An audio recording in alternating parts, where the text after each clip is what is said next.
Je préfère porter ce maillot jaune, faire la course de ma vie et être sifflé, qu'être 30e, lâché dans le premier col et que tout le monde m'applaudisse. J'en profite quand même. C'est sa conception du sport de haut niveau qu'avait dévoilé, mardi 24 juillet à Carcassonne, le maillot jaune Geraint Thomas. Gagner plutôt qu'être aimé. A-t-il le choix?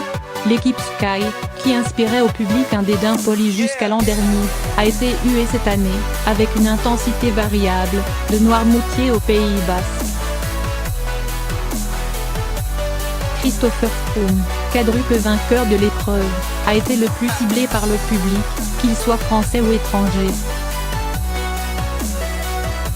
Mais tous les coureurs portant le maillot frappé d'une baleine, dans le cadre d'une campagne de son sponsor pour la protection des océans, ont été harcelés, au point de susciter la compassion de la concurrence.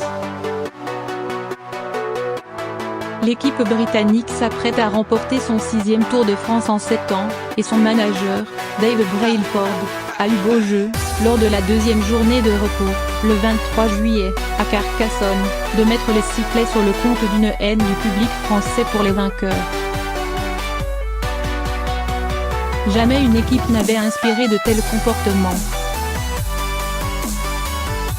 En réalité, jamais une équipe dominant le Tour de France n'avait inspiré de tels comportements, ni la Molteni d'Eddy Merckx, au début des années 1970, ni la Renault de Bernard Hinault puis Laurent Fignon, à la fin des années 1970 et au début des années 1980, ni même l'US Postal de Lance Armstrong, au tournant des années 1990 et 2000.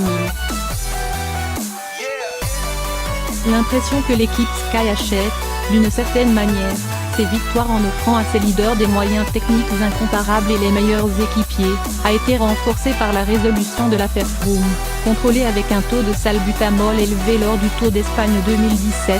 Le coureur britannique a dû son salut au meilleur avocat du monde de l'antidopage, accompagné d'une dizaine d'experts.